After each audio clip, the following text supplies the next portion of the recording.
Hello, boys and girls, and welcome back to Music with Mrs. Sotelo. Today, we are going to be talking about barred instruments. Now, we've looked at barred instruments before. They are small percussion instruments that you play with mallets, and they kind of look like this. They're all over the floor, different sizes, different types of materials for their bars. So we're going to do a quick review of those today, what they look like, their size, what they're made of, and how they make sound. And then I'm going to give you an opportunity to play a virtual version of these instruments. So let's get started. You are currently watching this video, which means you are on this page of the canvas, except the video is right here in the middle, okay? If you click next,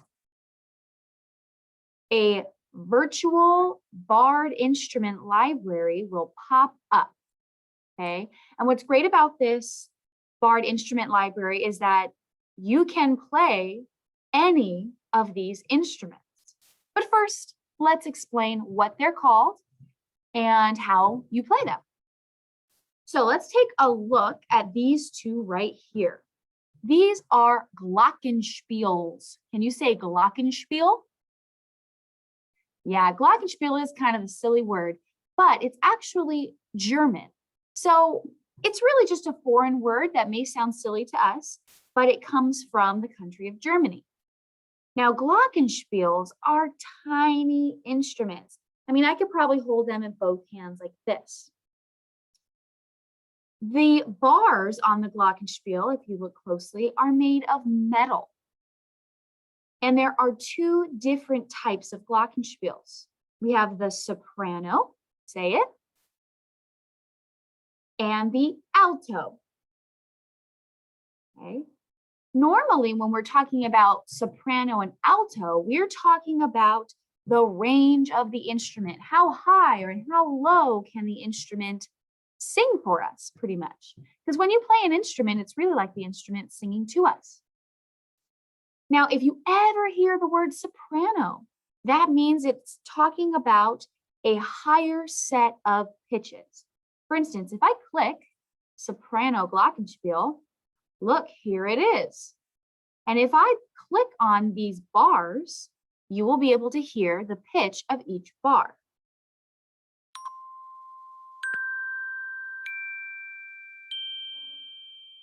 Hear how high that goes? That's because a soprano glockenspiel has a set of high pitches. So these letter names are the musical alphabet. In music, we only have A, B, C, D, E, F, and G. There is no such thing as H all the way through Z when it comes to the musical alphabet. After G comes another A, and we just keep going round and round in that cycle. A, B, C, D, E, F, G, A, B, C, D, E, F, G. Now, my soprano glockenspiel has higher pitches because the instrument is tiny. Remember, we've been talking about the bigger the instrument, the lower the sound, and the smaller the instrument, the higher the sound. Well, that is true for these barred instruments as well. A soprano glockenspiel, as you can see, is very tiny, which means that the pitches are automatically going to be higher. Let's take a look at the alto glockenspiel. This looks exactly the same as the soprano. But if I was looking at it in real life, you can see the alto is just a bit bigger than the soprano. Now, if the alto is a little bit bigger than the soprano, what do you think is going to happen to the pitch? Well, let's see. These are still high pitches in the land of sound, but it's not as high pitched as the soprano because the size of the instrument is just a teensy bit bigger, right? So those are our glockenspiels, only sopranos and altos. Let's move on to The contrabass bars. Can you say contrabass bars? Good. Now, if you look at these bars, this is actually not one instrument. This is 1, 2, 3, 4, 5 different instruments. And as you can see, there is only one bar on each instrument, one pitch. These in real life are big. I'm talking maybe 2, 3 times the size of a glockenspiel. So if the instrument is big, what do you think is going to happen to the pitch? Let's see. Listen carefully.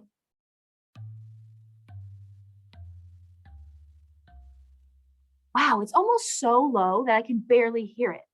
Lower pitches are often harder to hear. And that's a very scientific reason about sound waves and all that stuff. But all you need to know is that lower pitches are a little bit more difficult for our ears to hear compared to high pitches. Now, unfortunately, I don't have any of these in real life. I wish I did, but for now, let's move on to the xylophones. Can you say xylophone? The xylophone is one of the more common ones. It's the barred instrument that we normally think of first. And if you look at my xylophones, how are they different from the glockenspiels? Think about that. Well, first of all 3 of these instruments are already bigger in size than the glockenspiel. So that means these instruments are already going to be lower sounding than the glockenspiels. Another difference is that the bars are made of wood. Glockenspiel bars are made of metal. So that's going to change the type of sound or the tone that we get out of our instrument. So let's first look at our bass. Can you see how big that bass is? Go ahead and make a prediction. What kind of pitches do you think the bass is going to give us? Is it going to sing low or high pitches? Let's see.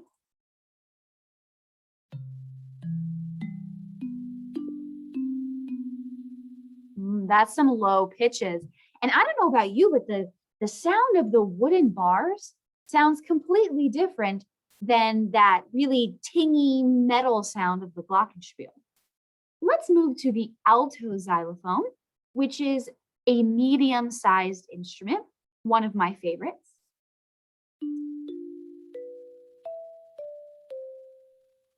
So those pitches are somewhere in the middle. But boys and girls, are you noticing that each of the instruments I show you, the bars and the pitches on the bars are the same? Maybe some are made of wood and some are made of metal, but the pitches are always in the same order. Interesting. Let's go to the soprano. Can you make a prediction?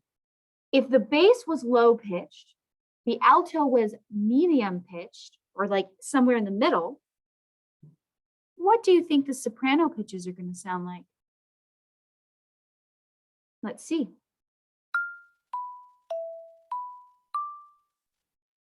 Higher pitched. Good. Now, let's take a look closer at each of these bars. If you notice, the size of each individual bar is different as well. For instance, I have 2 C's here. Okay, I'm going to take these other bars off so you can only look at the C's. This is one C and this is another. Can you make a prediction which C is going to sound lower in pitch? If you picked this one, you are correct. Take a listen. Compared to, they are both the note of C, but this one is lower because it is a bigger bar. So not only does the size of the entire instrument matter, but the size of each individual bar determines the pitch. So we have glockenspiel, say it. Contrabass bars, xylophones, and now we get to Metallophones. Can you say metallophone? Can you guess why they call it a metallophone? Because its bars are made of metal. It's very similar to the glockenspiel, but they are not glockenspiels. They are metallophones. I kind of think of it like this. It's almost like a mix between the glockenspiel and the xylophone. It has the body of the xylophones, big, medium, small, but it has the bars of the glockenspiel made of metal, okay? Metal rings longer than wood because it holds on to the vibration better. So you might notice that when you play these, it'll sound, the vibration will last a little longer.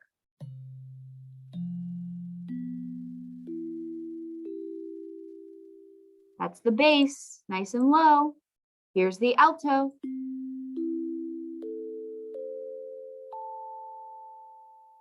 And here's the soprano.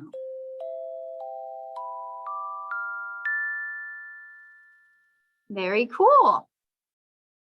So my friends, I'm going to give you guys a chance to mess around with these instruments.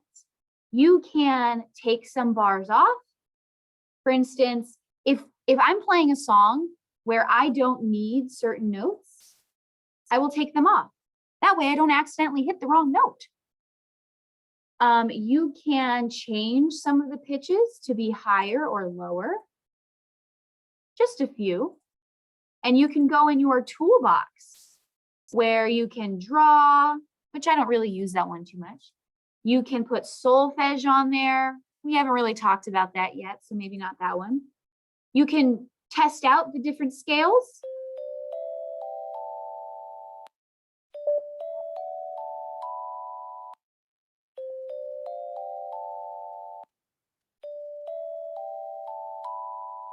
Okay, you can also go into minor.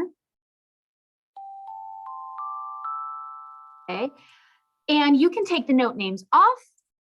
You can put the actual music notes on. So this is what you would be reading on the music staff. But try it out, okay? You guys can spend some time just messing with the instrument and seeing what you like to do. I would stay more away from the contrabass bars because honestly, they don't really do much since it's just one bar per instrument. But anything else is fine. Give each instrument a try. Before I let you go though, I also want to teach you how to play Twinkle, Twinkle, Little Star. Okay. Can you sing Twinkle, Twinkle, Little Star with me? Here we go.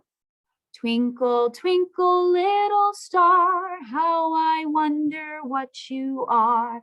Up above the sky so high, like a diamond in the sky. Twinkle, twinkle, little star, how I wonder what you are. So you can sing that song, which means you can play that song on the instrument. First, I'm going to take some bars off because we don't need the note of B. And honestly, we're not even going to use any of these notes up here either. We're only going to use this C to this C. I'm sorry, to this A. So let me show you how it's played. I hit each of those 2 times. C, G, G, A, G. That's the first part. That's Twinkle, Twinkle, Little Star. How I wonder what are. And then you just repeat that, okay? And try to sing Twinkle, Twinkle, Little Star and match the pitches on your instrument. This is really what musicians like to do. They either make up their own thing or they learn how to play a song that's already made on the instrument they're given, okay? So you are currently on this page watching the video. As soon as this video is over, go ahead and click next. Click on an instrument and tinker around with the instruments, and then try to learn a song that you already know, like Twinkle, Twinkle, Little Star. If for some reason this is not popping up for you, You can always click this gray bar with the title on it, and it will open up another tab for you with the same exact thing. Okay, and you can play it from there. All right. Okay, my friends. I hope you enjoyed learning about barred instruments, and I hope you have some fun tinkering with them. Just because we are virtual doesn't mean we don't get to play instruments. So have some fun with them. And I'll see you guys next time. Bye.